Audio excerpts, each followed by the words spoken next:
Good morning. Happy Friday. Made it to the end of one more week. Woo-hoo. So anyway, hope your day is going well and have a great weekend. Monday, 1:10 p.m., let's talk again about what's happening. Monday at 1:10, we'll take the first midterm exam. And for most of you, this will be something new because you haven't had me as an instructor. I totally dig it. So let's talk about the format. When you come to the exam, there's some things you need to bring. You'll bring the empirical formula lab that we did on Monday. Exam prep worksheet 1 or exam prep 1 is also something that's going to be due for you Monday at 1:10. In the companion, it's right after problem set 3. You can also get it online. I'll send out an email before noon today that will have a link to it as well. But the exam preps are just my way to kind of make sure that you all have the skills to do the exam, all right? And there's usually about 5 questions, and almost all the questions have the answer, and your goal is just to show how you go from the question to the answer. So I'm hoping that these aren't too big of a deal, but if you get to question number 4 and it's a little weird, call me in, see if you can get some help, talk to the tutors, talk to your friends, stuff like that. It's totally cool to work together on the exam prep worksheet, no problem. Also bring a printed copy of the lab for Monday, which is called the percent KCl3 or potassium chlorate lab. It's a cool lab to burn things. Burn means flames. Flames mean you got to bring some kind of goggles with you, some kind of safety protection for your eyes. Again, like last week, or this week I guess, I will have ones you can borrow, but it's cool if you can bring your own and stuff like that.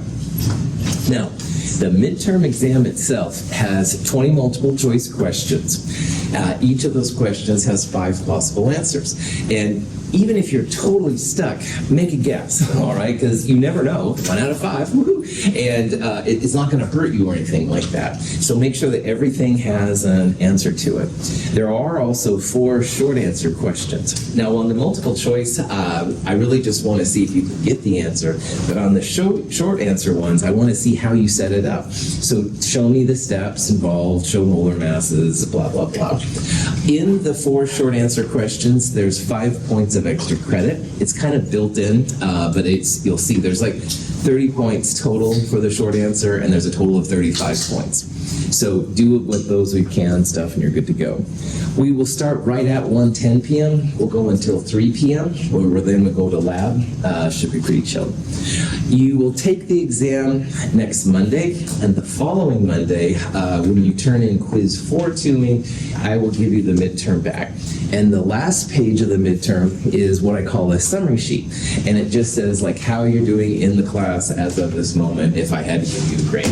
And you should check this out because I want to make sure that the grades I actually gave you on assignments are the grades that are in there.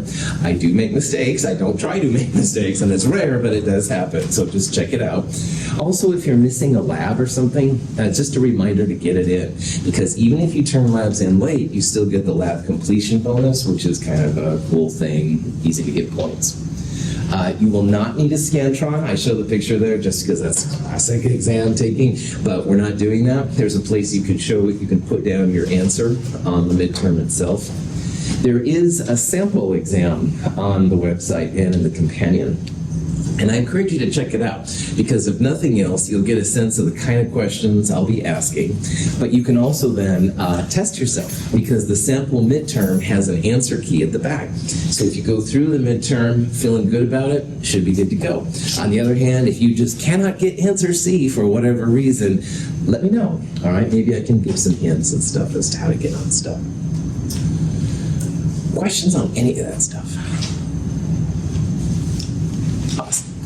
All right, so what we're doing then is we're just kind of going over some sample questions like we did on Wednesday. I'll ask a question, give a few minutes for you to answer, stuff like that. If you have questions, let me know. Let's do it. Now, at the end on Wednesday, we left off on this question, and you're welcome to participate in it if you like. But the question is here, what happens when the strontium 2+ ion forms, all right? Well, the answer about this is strontium there is number 38 on the periodic table. And what does that 38 tell us about strontium? That's 38 protons. 38 protons, that's right. So strontium has 38 protons, and you change that, you're going to change the actual composition of the atom. So for example, if strontium is 38 and you take away a proton, it would become rubidium. On the other hand, if you have strontium and you add a proton, it would become yttrium right there. So they're totally different elements. You'll change the element if you change the protons. So strontium will always have 38 protons. Now, a neutral atom has equal protons and electrons. So if strontium has 38 protons, it's going to have, in the neutral form, 38 electrons. When you made the copper metal on Monday, the red stuff at the end that you filtered, that was copper metal with all of its electrons and protons. So copper has 29 protons. The red copper also had 29 electrons. The elemental form is when the protons and the electrons are equal to each other. But in this question, we're asking about what happens when strontium 2+ forms. Well, strontium, even in +2, still has 38 protons. That part hasn't changed. And each proton is +1. So if you have a +2 charge, that means there's like extra +2. So what this means, as you can probably imagine, is that you've lost 2 electrons to make strontium 2+. Each electron is negative, each proton is positive. +2 means like 2 extra protons, so you have 2 less electrons. So strontium has definitely lost 2 electrons. It has a gain, that would make it -2. So if it loses 2 electrons, you can think about what the electrons now look like. So 38 minus 2 would be 37, 36. Strontium is going to look like krypton. And this is a question we'll start thinking about later on this quarter, so I'm foreshadowing a little bit. But you can hopefully see now how this works, right? You just take away protons, it's like, or electrons, excuse me, it's like going backwards and stuff until it's the noble gas. We're going to start seeing that a lot of the ions that form, so like strontium 2+, sodium plus, chloride, they all want to be like the noble gases. And that's what strontium is doing here. It wants to be like krypton. So, cool. Any questions on that?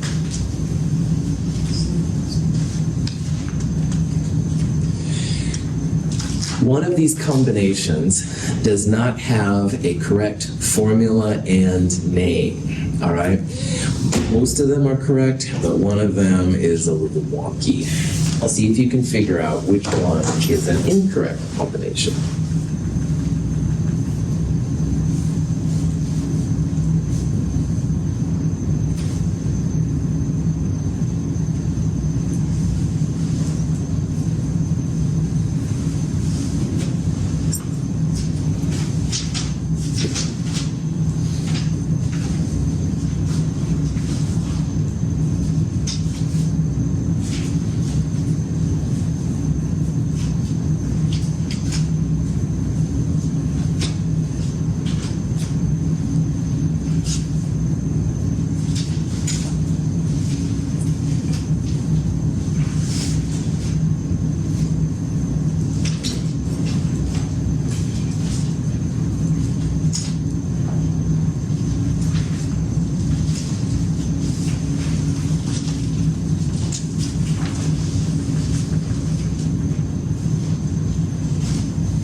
Okay. So questions like this are just testing how your nomenclature is going. A couple of things. If you see more than 2 types of atoms, so for example, this first one has calcium, sulfur, and oxygen. If you have more than 2 types of atoms, 3 or more types of atoms, it means you have a polyatomic ion. and polyatomic ions will follow us all the way through to the end of chemistry. So this one, you wouldn't call it calcium sulfur oxide or something like that. The SO4 2- is the sulfate ion. And sulfate balances nicely with calcium 2+, 1-to-1, all the charges balance out. So calcium sulfate is fine. Does NaNO3 have a polyatomic ion? Yes, good. You've got sodium, Na, nitrogen, N, and O, oxygen. So you definitely have a polyatomic. Now, you can probably tell too because polyatomics often end with ATE or ITE. ATE or ITE means it's an oxygen-containing polyatomic, technically. So you can see here's ATE and ITE, and they have oxygen. Here's oxygen, but this one does not have ATE, all right, or IT. So this one, sodium is +1. NO3 is a -1 polyatomic ion. It's nitrate. The Na+, the NO3- come together 1-to-1. Perfect. Sodium nitrate is okay. Sodium nitrate's fairly common. Now the next one is just 2 types of atoms, magnesium and iodide. So you don't have a polyatomic there. Notice I'm not counting the number of atoms. I want you to think about if there are 3 or more kinds of atoms. So sodium, nitrogen, oxygen counts, but 2 iodines and 1 magnesium, that still counts as 2 atoms, types of atoms. So this one is just a magnesium 2+ fixed charge. Iodide 7 - 8 would be a -1. So there's 2 of them to balance that out. Iodine becomes iodide. Magnesium iodide's good to go. The next one, we have nitrogen, hydrogen, phosphorus, and oxygen. So 4 types of atoms. So we definitely have at least 1 polyatomic ion. And as you can probably see from the name, you've actually got 2 polyatomic ions. NH4+ is ammonium. It's one of the few positive polyatomic ions. And PO4 is phosphate, a big -1. Does anybody remember what the charge is on the ammonium ion? +1. That's right. Yeah, +1. Good. What's the charge on the phosphate? 3-. Good. Yep, I see lots of people doing it. Well done. So this one, you've got 1 +1 ammonium and a -3 phosphate. So your charges don't balance here, all right? Ammonium phosphate with a +1 and a -3, that's going to have a charge left over. And in this section, you want to make sure everything is neutral. So this one is the incorrect one. Ammonium, because it's +1, you need 3 of them to balance that -3 phosphate. It's not just a 1-to-1 kind of ratio. Yeah. For C, would it be the same if you did like magnesium and the Roman numeral like 2? So when do you use Roman numerals in this stuff? No, it's non-metal, right? Transition metal. Yeah, the variable charge metals. Good, that's right. You don't use Roman numerals if it's a fixed charge metal. And just as a reminder, the fixed charges are 1A, group 2A, which is magnesium, and then the stairs: aluminum, gallium, indium, zinc, cadmium, and silver. So these 6 and these 2 columns, the hip chemist, all right, should know what their charge is. So you don't need the Roman numeral. You're going to see in this class that, yeah, people always argue this with me. I always tell people, chemists are lazy, all right? We wouldn't write a Roman numeral unless there's like a reason you had to do it. Now, if you had like iron with 2 iodides, I wouldn't necessarily know what the charge was on iron. So Fe(I2), you would put a Roman numeral, like iron Roman numeral 2 iodide. Because even me with my PhD, all right, I wouldn't know what it was, man. So that's when you would need it, all right. But hopefully the chemists are smart enough to know that magnesium is almost always +2. Awesome question. Other questions? So yeah, let's review real fast. If you have fixed charge metals or ions, which in this case all of these are, you don't need any Roman numerals or Greek prefixes. All right. In theory, the hip chemist will figure out that hypochlorite's -1, calcium's +2, etc., like that. But boy, when it comes to the transition metals, lanthanides, actinides, those kind of all the variable charge metals, then you do need a Roman numeral because each chemist won't know necessarily like what the charge is on it. And then finally, nonmetals plus nonmetals, we don't really have charges, so that's another weird thing, and that's why the Greek prefix system works so well. So carbon dioxide isn't really like C+4 and 2 - 2 oxygens. They're sharing their electrons. Those covalent bonds are kicking in. So that's why the Greek prefixes just tells the chemist, yeah, those electrons are being shared. So, questions? All right. Here's another question. This is about ionic now versus covalent. Now, ionic bonds have true positive and negative charges, and the covalent ones, the other kind, share their electrons. So see if you can figure out which of those is not an ionic compound. Like which one doesn't have positive and negative charges inside it.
Okay, there's two different ways that you can answer this question, all right?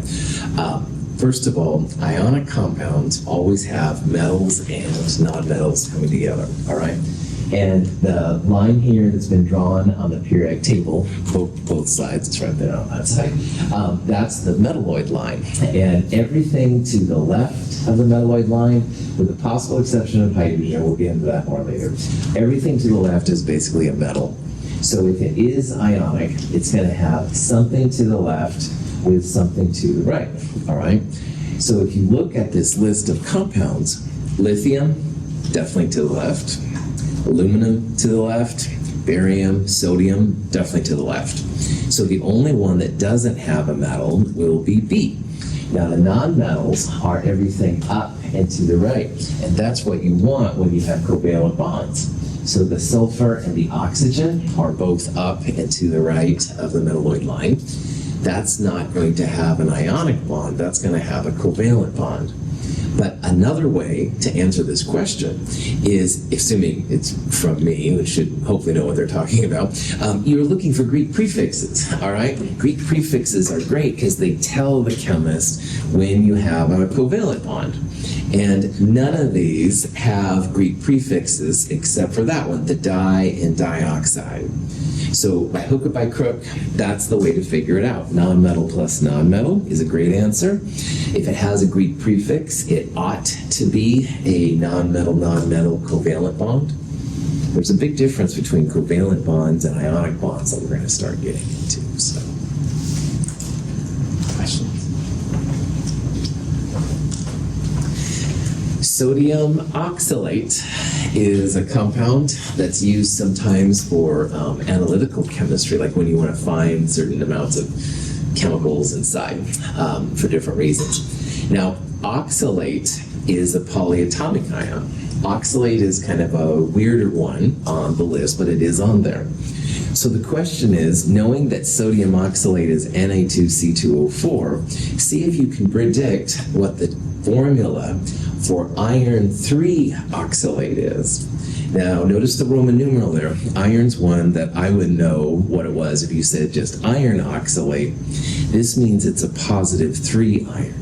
So see if you can use all that information to find what the formula will be for iron 3 oxalate.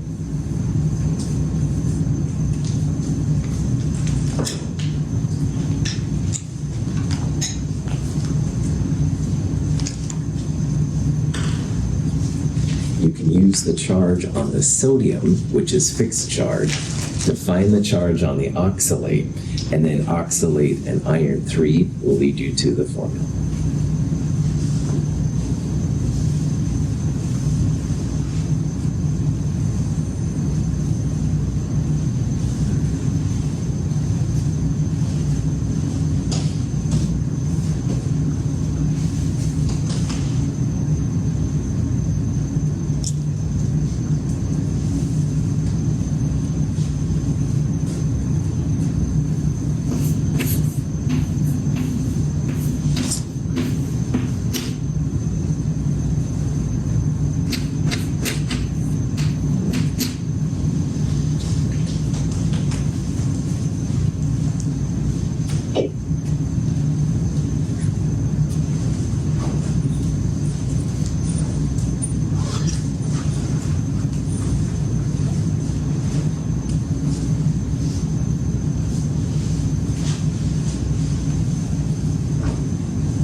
What's the charge on a sodium ion? 1+.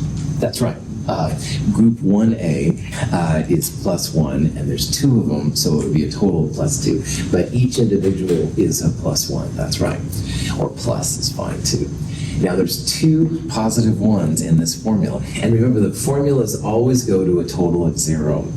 So if the 2 sodiums are +2, and everything goes to 0, what's going to be the charge on the oxalate? 2. Nice job, 2 minus.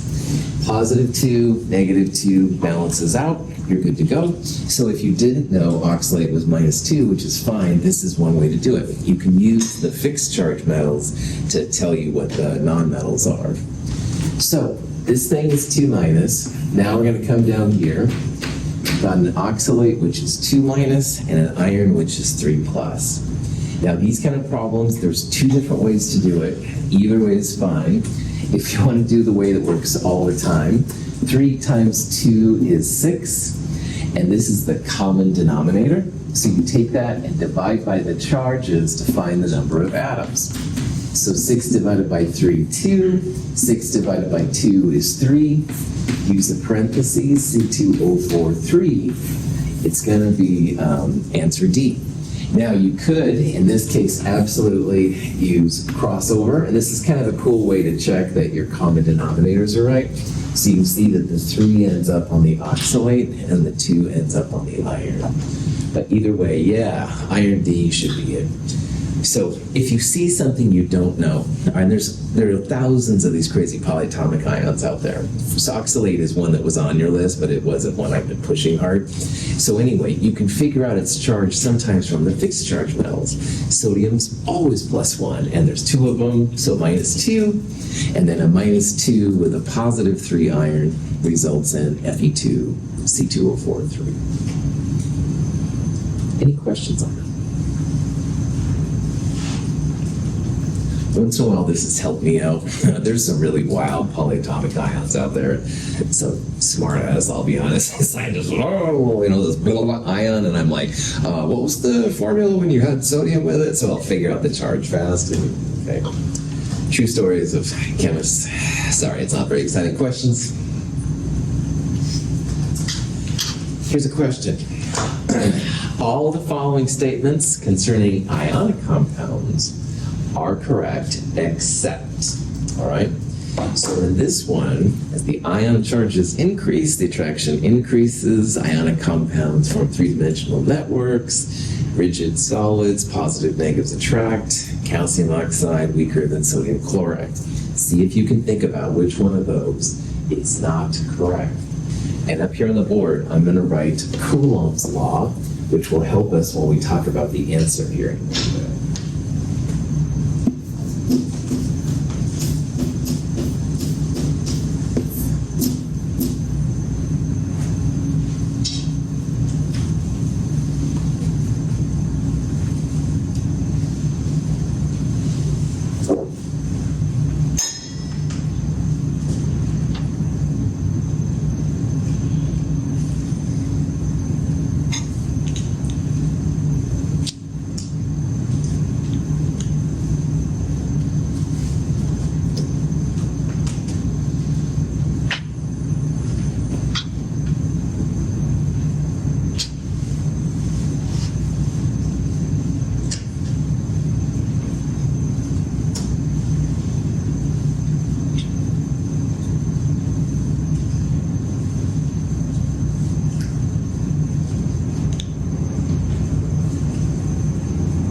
So this Coulomb's law thing here is helpful because it helps us to figure out how strong or what the force is between positives and negatives. Now, ionic compounds are those positives, negatives. That's a pretty strong attraction, but some things make it stronger, some things make it weaker. So the first one just says, as the ionic charges increase, the attraction of the ion increases, and that's true. All right. I've been shaking lots of hands, so thank you for all your volunteers here and stuff. But like a single handshake is strong, a double handshake is even stronger. All right. So just like with handshakes, easier to break up a single than a double. A positive one, negative one is like a single handshake, and that's pretty strong. But a positive two, negative two, even stronger. Now, mathematically, positive and the negative, that represents the charges. So 1 times minus 1 is like a factor of 1, if you will. 2 times minus 2 is a factor of 4. And that's what scientists see. A positive 2, negative 2, a lot stronger than a positive 1, negative 1. So A is true. B, these ionic compounds aren't just individual sodiums and chlorides. Instead, you have positive, negative, positive, negative, positive, negative, positive, negative. 3 dimensions, all right? They call it the ionic lattice. It's a really intense and hard to break structure a lot of times. So yes, that's true too. These 3-dimensional lattices are what make ionic bonds so strong. It's not just one NaCl, like every Na, as we're going to see next term, is surrounded by 6 different Cls. It's very, very intense. And that makes them rigid, so you can actually cleave crystals. People that do gem work and stuff like that, mineralogy, sometimes have beautiful crystals and stuff that are there. They're definitely strong. They make beautiful crystals. They're really cool. Those positives and negatives are what make it happen. Electrostatic forces is the fancy name for positive and negative charges. All right, if you hear electrostatic, that just means positives and negatives, and it helps to keep the molecule together. But this last one here now, calcium oxide is a +2, -2 interaction. Calcium's always +2, oxygen's always -2. And sodium chloride, +1 sodium, -1 chloride. So this one is like a single handshake. And it is very strong, but it's much weaker than a +2, -2 interaction. So the last one is the one that's not right. All right, that +2, -2 of calcium oxide is a lot stronger than a +1, -1 of sodium chloride. So let's say that in the hallway, somebody asks me about aluminum nitride, which is ALN. Do you think this would be stronger or weaker than calcium oxide? Stronger, good. Here's why. Aluminum is a fixed charge metal, +3. Nitrogen, group 5, 5 minus 8, its charge is -3. So this is like a triple handshake, all right? It's even stronger than a +2, -2. So we would predict anyway that this ionic bond much, much, much stronger even than calcium oxide. Again, even NaCl is tough, like it melts 800 degrees, but this one was like 2800, and I honestly don't know that one, but I predict it would be very, very high. Yeah, Seth? Would you say that ALN is 3 times as strong as NaCl, or is it just? Well, in theory, pure theory, okay, it's all the positives times all the negatives. So like NaCl is 1:1, but CaO is a 2 to -2, so it's like a factor of 4. So in theory, CaO is about 4 times bigger. All right, it's not quite that simple, but that's the idea. So 3 to 3 would be a 9 factor. So in theory, it could be greater. Now we have to take into account the distance, and in Coulomb's law, there's a little constant there, which I've kind of ignored. All right, but those things aside, it should be 9 times bigger than NaCl and about twice as big as. That's very strong. Yeah, totally. Right. Scientists always want to make the strongest things and stuff. And remember in the back of your mind that diamond, which is carbon, is stronger than all these things, and that's covalent bonds. So we'll talk about that more later too. But at least for right now, at this level, this is a way to predict the strengths of these ionic bonds.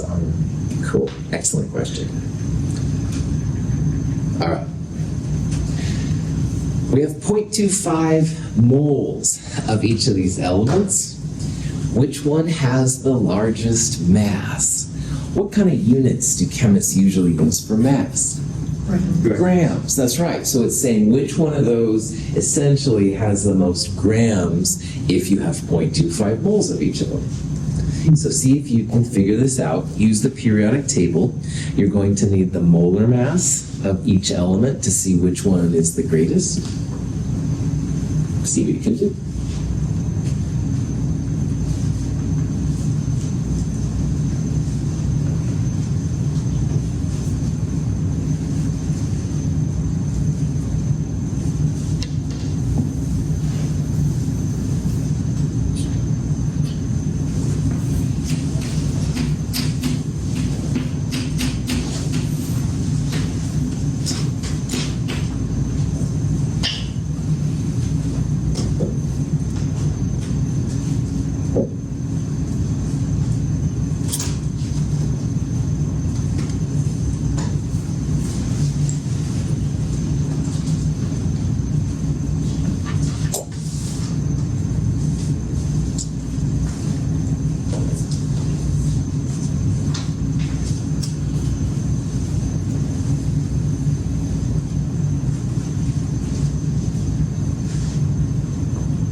So the first day of Chem 221 or so. I told you that we'll do lots of like 4 quarters to dollars, dollars to quarters kind of thing. And if you just, whatever you're starting with, you cancel it out, some kind of conversion factor, you're going to be good to go. And I was really alluding to the use mostly of molar mass, because these red numbers up here represent the grams of the element in the mole, all right? So boron is about 10.8 grams per mole, et cetera, et cetera. Now you have 0.25 moles of this element, and if you want to find the mass in grams, you would multiply by the molar mass. So are we looking for the biggest molar mass or the smallest molar mass to get the largest mass? Biggest, that's right. Now, here's a quick hint. Most of the time, as the atomic number gets bigger, the molar mass gets bigger. There's a couple of weird freaks down here on the lower right. We'll talk about those this term too, I promise. But more or less, biggest atomic number, the blue number, will give you the biggest molar mass. So you can see like calcium is pretty big, number 20, 40 grams per mole. Iron, 26, is bigger though. It's about 58 grams per mole. But on that list, the biggest one is good old zinc, all right? So zinc has the largest molar mass, and if you want to calculate it, you'll get the biggest mass from that number. Now, all of those represent 0.25 moles, and all of those would be 1/4 of Avogadro's number, whatever that is, number of atoms, all right? So same number of atoms, but you can see the masses change quite a bit. But in this kind of problem, yeah, look for the largest molar mass. Molar mass gets bigger generally as you get bigger atomic numbers. Good to go. Questions? Here's an interesting kind of question that sometimes pops up. It's to find the average mass of a chromium atom. Now, at first, this might seem like, what the? All right.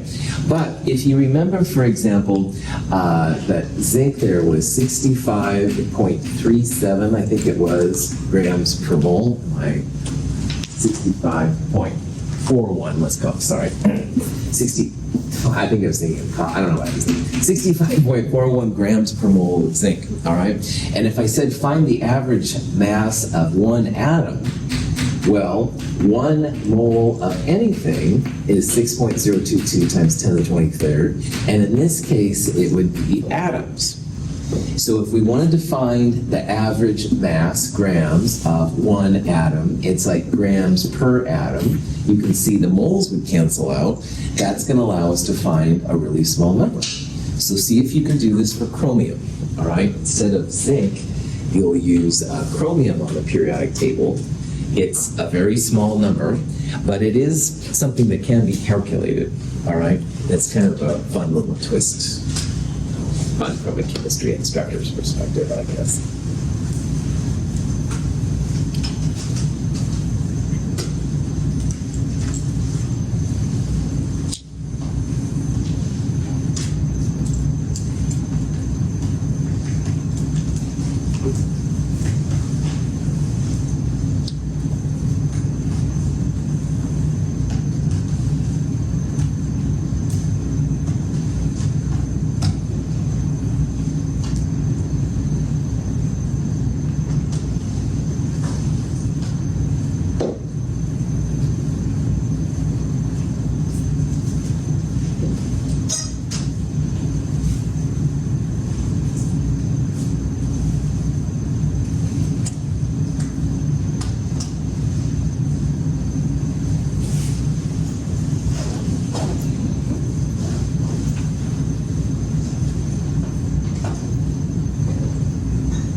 So on the periodic table, the molar mass, the grams per mole for chromium is 51.996. You can use 51.9961 if you want, whatever.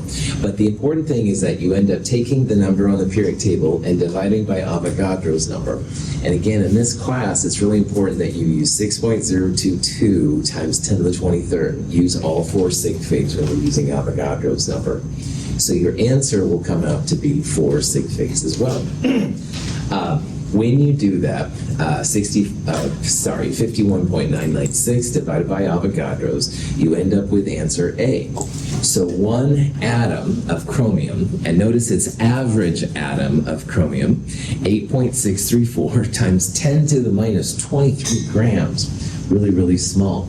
Now, if you got a number that was really big, like 10 to the positive 22, 23, something like that, your calculator is not dividing by the 10 to the 23rd, it's multiplying by the 10 to the 23rd. So if you're seeing a really big answer, 10 to the positive 22, 23, something like that, put this in parentheses, all right? You can use my E button, which is my personal favorite, but if you don't want to, which is fine, parentheses is the way to go. You want to get a really small mass because 1 atom is really small. It's kind of a cool thing to think about. 454 is how many grams there are in a pound.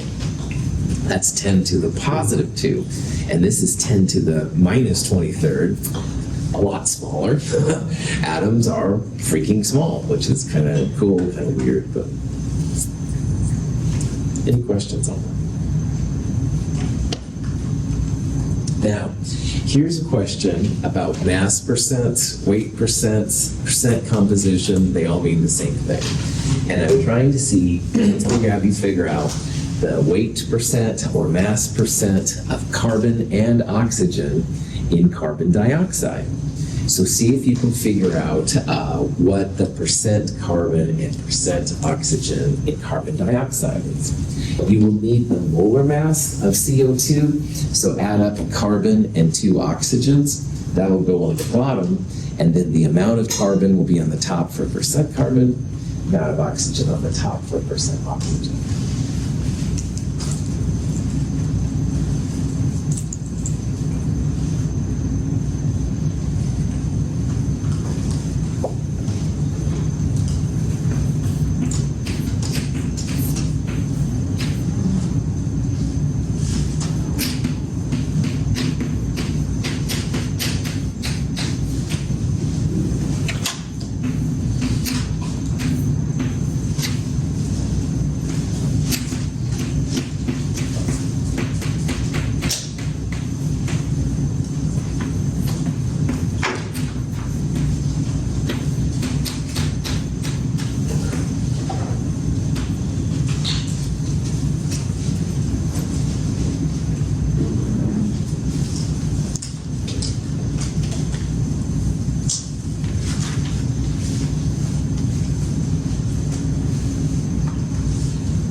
So when you see a question like this, what I would do, the molar mass of the compound goes in the bottom, and on top, you put the grams of the element you're looking for that went into that molar mass.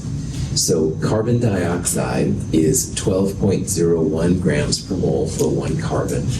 And you add 2 oxygens, and each of them is 16.00 grams per mole. Again, most of the time going to the hundredths is great. You can do more. Going less is sometimes tricky. But anyway, if you get a number for the molar mass, which is about 44.01, well done. That's the grams of CO2 a mole. Now, in carbon dioxide, there's 1 carbon. So to find the percent carbon, you'd have that 1 carbon, which is 12.01 in the numerator. You divide it by 44.01 and multiply by 100%. I think it's 27.3% if I remember. Now, percent oxygen, you would have 2 times 16 in the top for the oxygen, or 32. You would also divide by 44.01 and then multiply by 100%. And then finally, because these are percents, if you add them together, you'll get 100%. So if you get percent carbon, 100% minus carbon would give you oxygen. Either way you do it is fine.